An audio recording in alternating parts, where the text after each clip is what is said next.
Hello दोस्तों, स्वागत है आप लोगों का स्टूडेंट अड्डा 1-2 में। ठीक है, तो आज 10th क्लास का साइंस का पहला चैप्टर पढ़ने वाले हैं।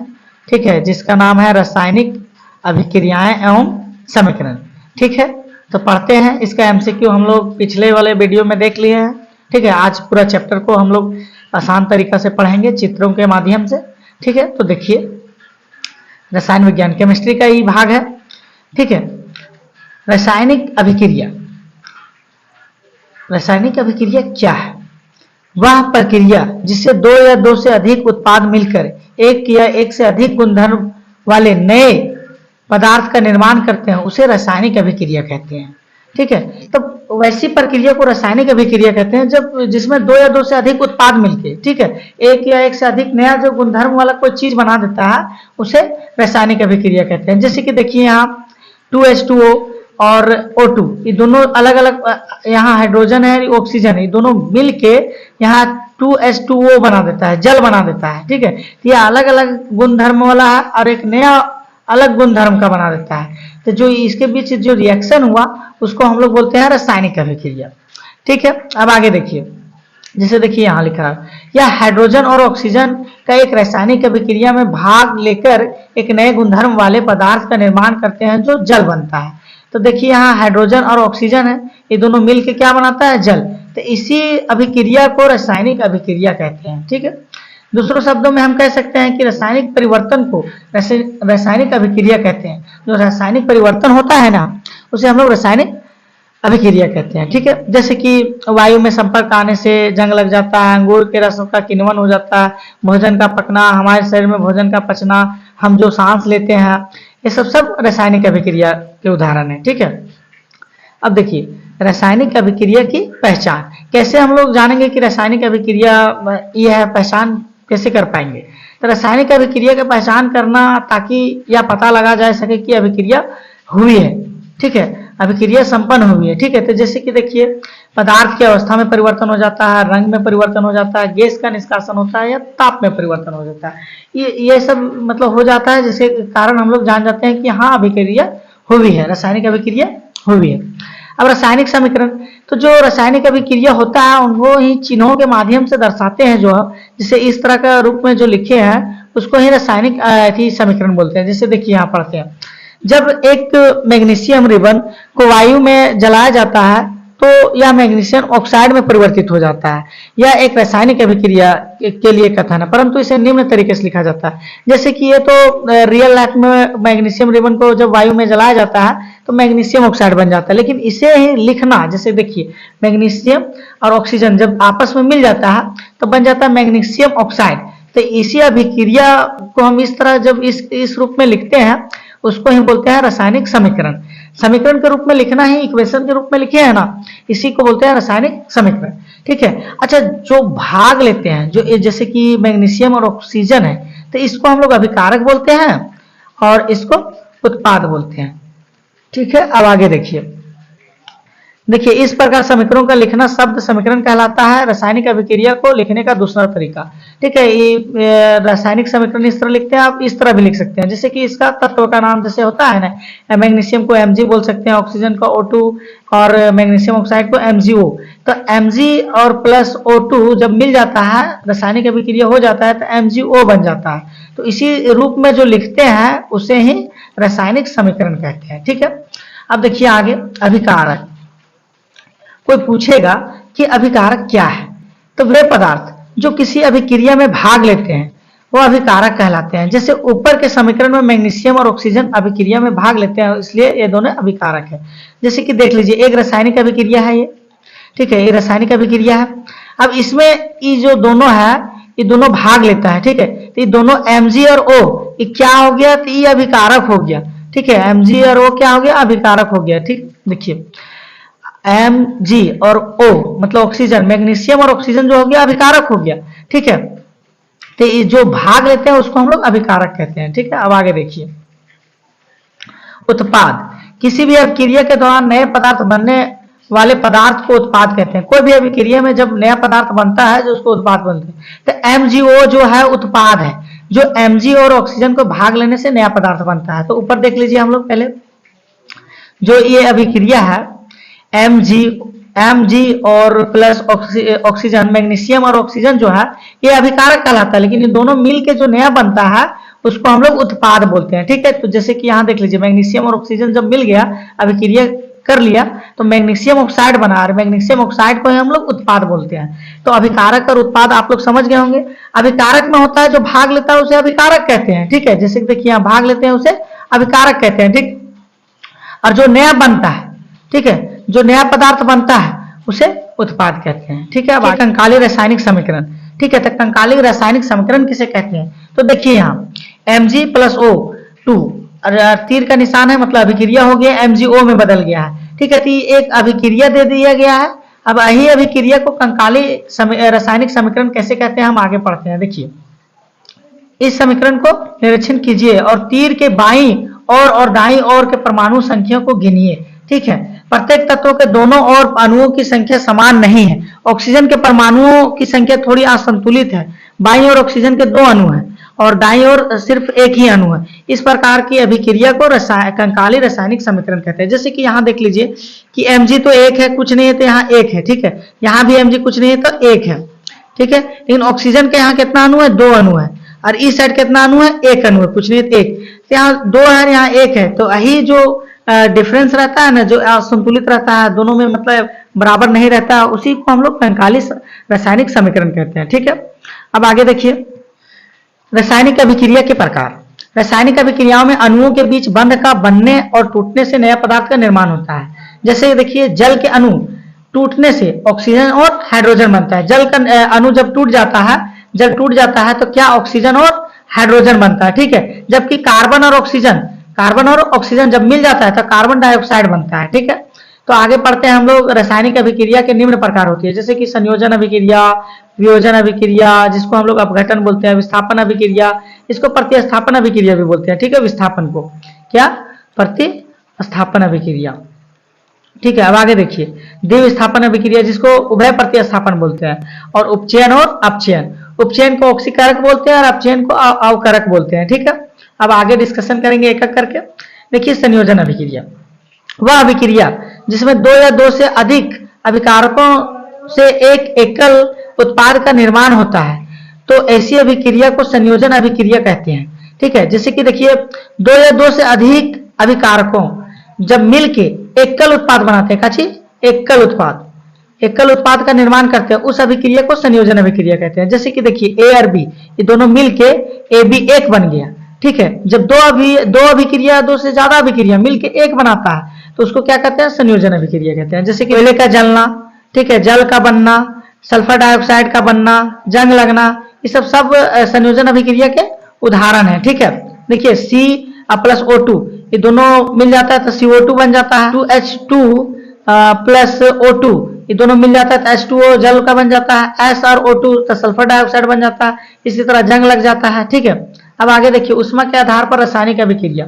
तो ऊष्मा के आधार पर ऊष्माक्षेपी अभिक्रिया होता है। वे अभिक्रियाएं जिसमें अभिक्रिया के दौरान ऊष्मा निकलती है, क्या ऊष्मा निकलती है, ऊष्मा मुक्त होती है, ऊष्माक्षेपी अभिक्रिया कहते हैं। ठीक है, जैसे उदाहरण के तौर पर यहाँ दिया हुआ है।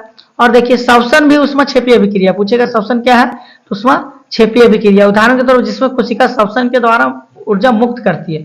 तभी अभी हम लोग पढ़े कि ऊर्जा निकालती है या ऊष्मा निकालती है।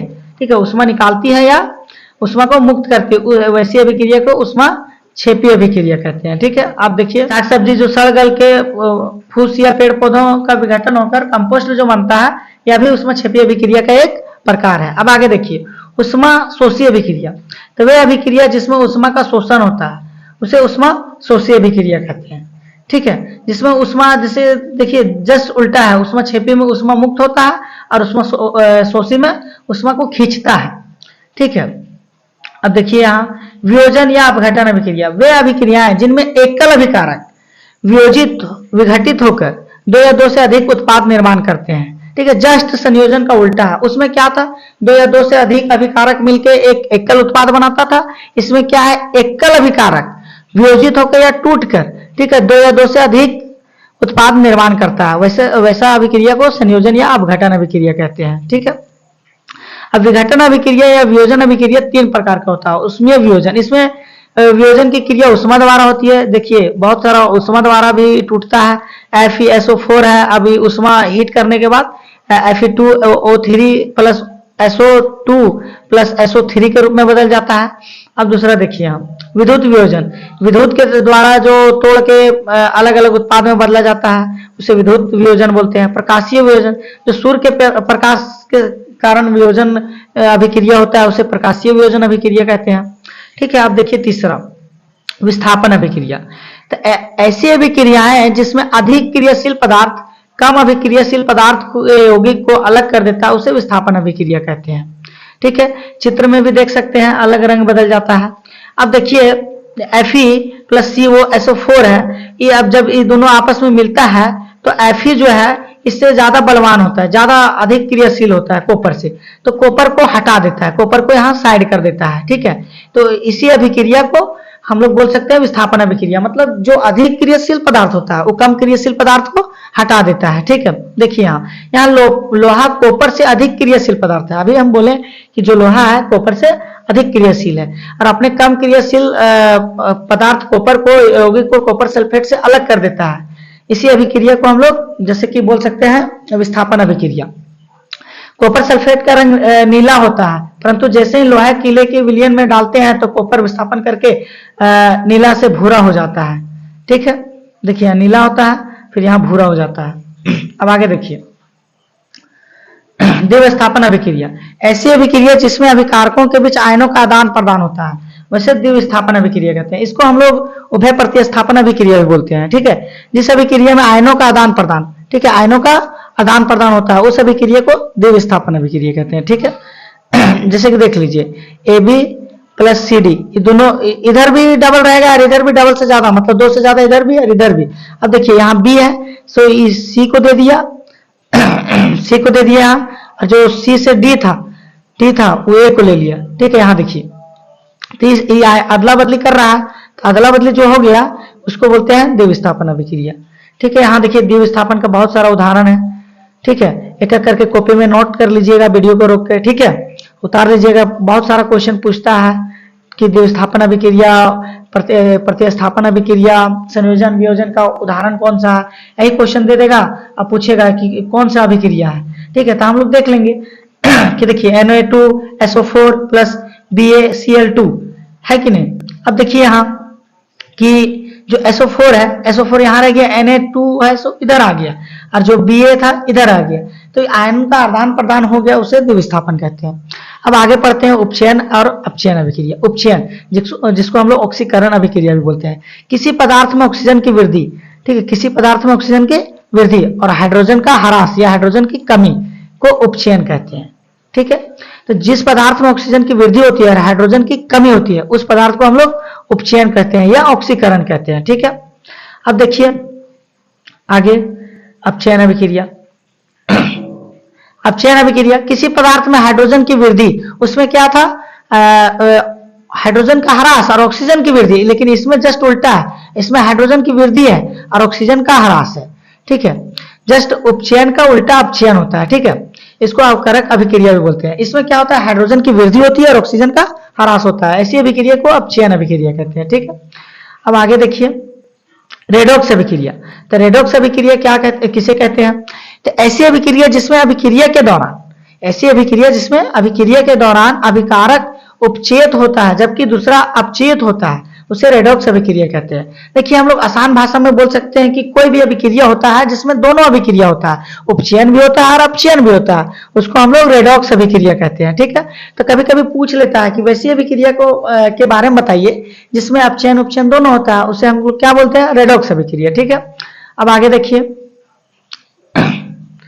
ऑक्सीकारक, जिसको हम लोग बोल सकते हैं, क्या बोल सकते हैं, उपचयन। ठीक है, तो वह पदार्थ जिसमें जो उपचयन के लिए ऑक्सीजन देता है और अपचयन के लिए हाइड्रोजन को हटाता है, उसे ऑक्सीकारक कहते हैं। ठीक है, अवकारक अभी हम लोग जैसे कि अपचयन बोल सकते हैं जिसमें ऑक्सीजन को हटाता है और हाइड्रोजन को अपने पास लाता है, ठीक है, उसे अवकारक बोलते हैं। ठीक हो गया।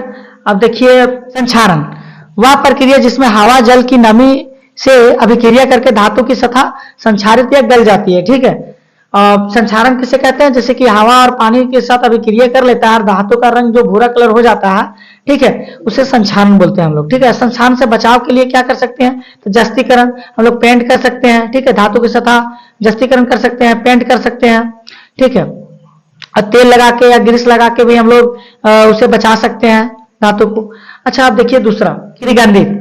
ठीक है, भोजन में उपस्थित वसा और तेल के जो भोजन रहता है वो, मतलब जैसे कि कभी भी हम लोग देखते होंगे कि जो तेल वाला सामान रहता है, भोजन रहता है, खाना उना या कोई भी सामान जो खाने वाला पदार्थ रहता है, वो हवा से खराब हो जाता है। ठीक है, और जो उसका स्वाद होता है वो गंध में बदल जाता है, बदबूदार गंध हो जाता है, जिसको हम लोग खोटा भाषा में बोलते हैं गुमसान गमक रहा है। ठीक है, तो उसको बचाने के लिए हम लोग नाइट्रोजन गैस प्रवाहित करते हैं। लेकिन पूछेगा विक्रिगंधित क्या है, तो जो तेल का सामान वायु के कारण जो उपजन हो जाता है, खराब हो जाता है, उसे हम लोग विक्रिगंधित कहते हैं। ठीक है, अब देखिए वसा तथा तेल से तैयार किए गए खाद्य पदार्थ जैसे सब्जी, चिप्स आदि को विक्रिगंधित होने से खराब हो जाता है। जैसे हवा लग जाता है तो विक्रिगंधित हो जाता है, तो खराब हो जाता है।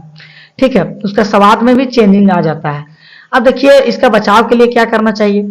तो तेलीय खाद्य पदार्थों को एंटीऑक्सीडेंट डालने से विक्रिगंधित से बचाया जा सकता है। ठीक है, पैकिंग के समय बर्तन में ऑक्सीजन गैस को हटाकर नाइट्रोजन गैस देना चाहिए। ऑक्सीजन गैस को हटाना चाहिए, नहीं रहना चाहिए, क्या कि हवा रहता है, और नाइट्रोजन गैस को देना चाहिए। और बहुत बार क्वेश्चन में पूछ भी देता है कि आलू का चिप्स या कोई भी चिप्स वगैरह पैकेट में कौन सा गैस रहता है, तो नाइट्रोजन रहता है। ठीक है, तो इस सबसे बचाया जा सकता है। ठीक है, अब देखिए वायु मुक्त बर्तन रखना चाहिए, जैसे प्लास्टिक वगैरह से ढक के। ठीक है, और उष्मार प्रकाश से दूर रखना चाहिए। और रेफ्रिजरेटर में जैसे कि रखने से भी बहुत सारा चीज खराब नहीं होता है।